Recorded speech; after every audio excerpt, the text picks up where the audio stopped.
Qui en fait le plus en matière de pouvoir d'achat entre Éric Zemmour et Marine Le Pen? Pourquoi? Parce qu'il y a ce duel à distance évidemment entre les deux candidats d'extrême droite. Et on avait à Lille ce week-end Éric Zemmour qui a pris des accents sarkozystes. Bonjour Mathieu. Bonjour David. Mathieu Plane, directeur adjoint du département analyse et prévision de l'OFCE. Il a remis au goût du jour Éric Zemmour, c'était ce week-end. Le travailler plus pour gagner plus, ça lui plaît manifestement. En glorifiant aussi la valeur travail, en dénonçant l'assistanat. Et en glorifiant aussi l'entrepreneuriat. Qu'est-ce que c'est un appel du pied, 2 secondes après on part sur l'économie, c'est un appel du pied clairement à l'électorat de droite, ça, non? Oui, clairement. En tout cas, il a un programme d'un point de vue économique qui pourrait être classé de libéral. Oui. De ce point de vue-là, de tradition plutôt effectivement de droite, avec l'idée de valoriser le travail plus qu'il n'est actuellement, hein, notamment avec aller plus loin dans la défiscalisation des heures sup.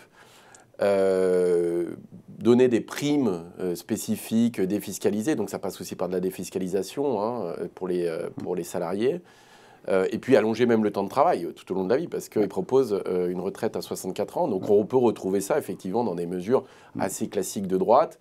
Donc dire du Sarkozy plus, j'allais dire, parce qu'il va un cran plus loin, oui.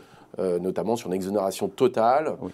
Et une défiscalisation totale des heures supplémentaires. On va en parler de ça parce que c'est intéressant, mais juste dire qu'Éric Zemmour c'est un libéral en économie et Marine Le Pen une socialiste, c'est caricatural ou en vérité? Disons que là où c'est un peu caricatural, c'est que libéral, c'est plutôt, on va dire, dans une tradition de droite qui est moins redistributive. En réalité, c'est là où on peut le voir, c'est qu'effectivement les gains fiscaux sont plutôt pour ceux qui gagnent plus. Enfin, quand vous faites de la défiscalisation des heures sup, c'est ceux qui font des heures supplémentaires. Plutôt, quand vous allez avoir une prime, c'est ceux qui vont la recevoir. Ou typiquement, là j'en parle pas, mais il y a un point important qui est sur les successions. Par exemple, créer un abattement sur les successions qui est de 100 000 euros, mais qui passera à 200 000 euros, vous favorisez les transmissions de personnes qui ont du patrimoine. Donc c'est là où c'est plutôt libéral, dans ce sens-là. Par contre, il est aussi assez interventionniste sur d'autres questions. J'ai entendu parler de la commande publique ou des choses comme ça. Donc, difficile à classer, c'est assez difficile à classer aujourd'hui, hein, les périmètres libéral de droite ou gauche. Mais clairement, en fait, là où il y a du sarkozysme, en tout cas dans la question économique, c'est effectivement cette question plutôt sur les héritages et plutôt sur le travail. Et donc sur la défiscalisation des heures supplémentaires qui reviendrait, qui a été supprimée sous François Hollande, c'est ça? Et mesure d'ailleurs qui était appréciée par les salariés. Hein. Oui, alors attendez, mais elle a été remise en place par le gouvernement actuel suite notamment à il y a eu la crise des Gilets jaunes et il y a un certain nombre de mesures, un package qui a été mis en place. Alors certaines étaient déjà prévues, mais ça a été augmenté. Et donc elle existe aujourd'hui, hein, la défiscalisation des heures supplémentaires.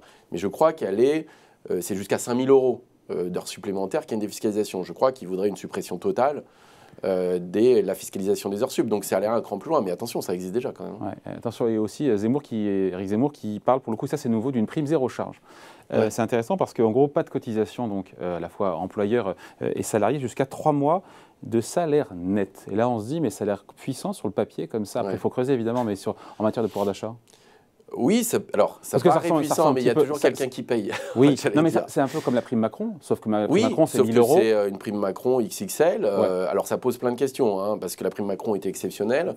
À partir du moment où ça devient récurrent et de grande ampleur, ça change un peu les rapports, par exemple, au financement de la protection sociale.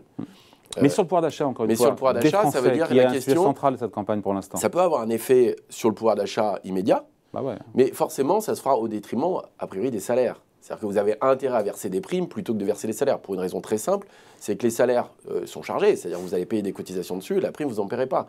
Donc forcément... oui, mais dans la poche, à la fin, du mois, à la fin de l'année, pour le salarié. Vous pourrez peut-être avoir un peu plus, c'est vrai. Jusqu'à 3 mois. Jusqu'à 3 mois, sauf que vous aurez moins de droits à la retraite si ça se fait au détriment de votre salaire. Donc effectivement, ça crée une incitation, mais ça pose la question après des financements du modèle social, des retraites, du chômage, etc. Quoi. Et quel file le coût d'ailleurs pour le financement de l'État et de la Sécu aussi au passage de cette mesure? Le coût, alors ça n'a pas été, moi je ne l'ai pas, hein. Le coût c'est compliqué. Alors, non, je bosser, je comptais sur vous David. Mais... clairement on ne sait pas bien comment les entreprises pourraient accueillir ça, comment elles utiliseraient ce dispositif. Est-ce que c'est 3 mois par an, mais une seule fois? Est-ce que c'est 3 mois chaque année? Enfin, ça change beaucoup de choses. Hein. Est-ce qu'il y a une limite sur cette prime?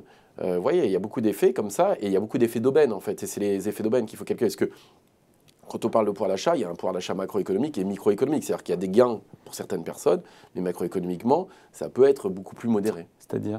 C'est-à-dire que quand vous prenez en compte le manque à gagner sur le financement, par exemple, parce que si c'est défiscalisé, à ce moment-là, si par exemple il manque 10 milliards, comment vous faites? Est-ce que vous faites du déficit ou il va falloir augmenter d'autres impôts? Il coupe il compte couper en tout cas sur les prestations, on a compris, les allocations sociales destinées, versées aux étrangers. Il nous parle d'une économie de 20 milliards d'euros.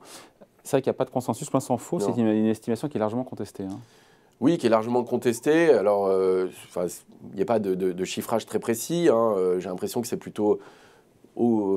c'est beaucoup plus bas. Je crois que ce matin, Dominique Seux parlait de 9 milliards.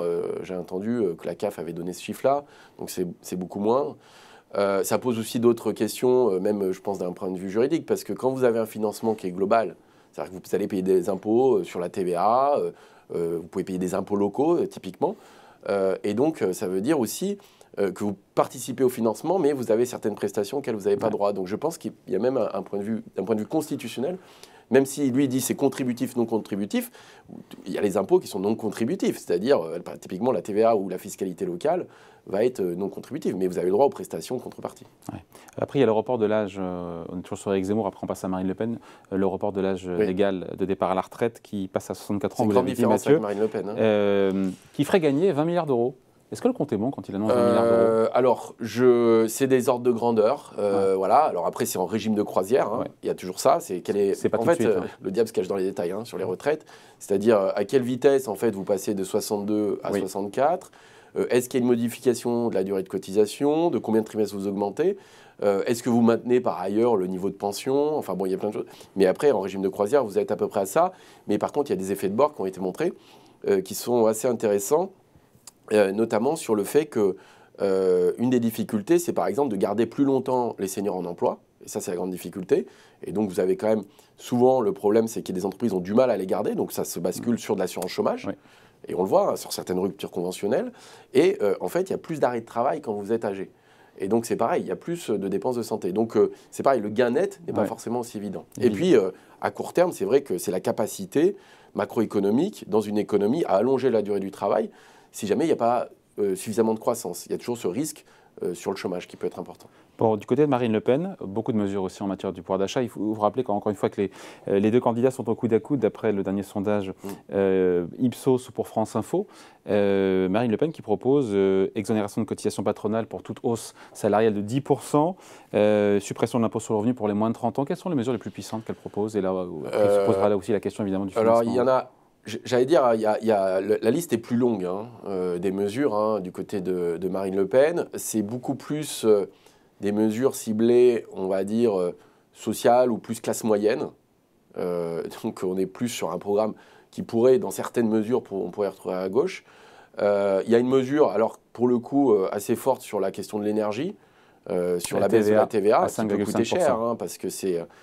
On voit, ça pourrait coûter 7 ou 8 milliards par an, je crois, ou quelque chose comme ça.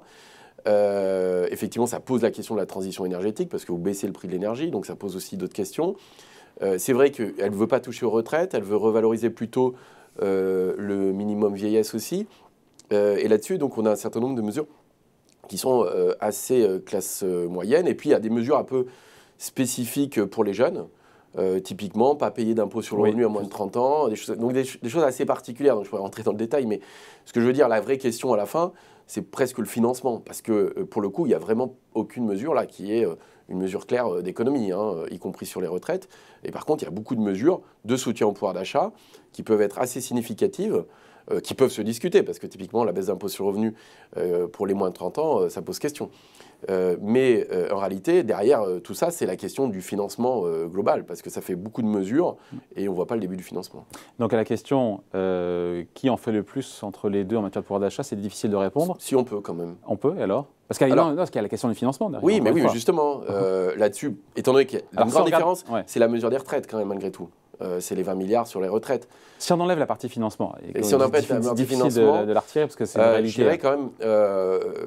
si on fait le cumul des mesures, et notamment, y compris sur les salaires, etc., bon, ça dépend comment les entreprises vont agir, mais je dirais qu'il y a quand même peut-être plus de mesures du côté de Marine Le Pen, avec, on va dire, une fourchette plus large, en réalité, du nombre de mesures, y compris sur l'impôt sur le revenu, y compris aussi sur les successions. Donc c'est plus une succession de mesures. Et donc là-dessus, l'impact global, j'allais dire, il serait plutôt du côté de Marine Le Pen, avec bien sûr le bémol à la fois de la distribution et du financement, qui est quand même très important. Hein. Voilà, en tout cas, merci beaucoup. Explication signée Mathieu Plane, directeur adjoint du département d'analyse et prévision de l'OFCE. Merci Mathieu.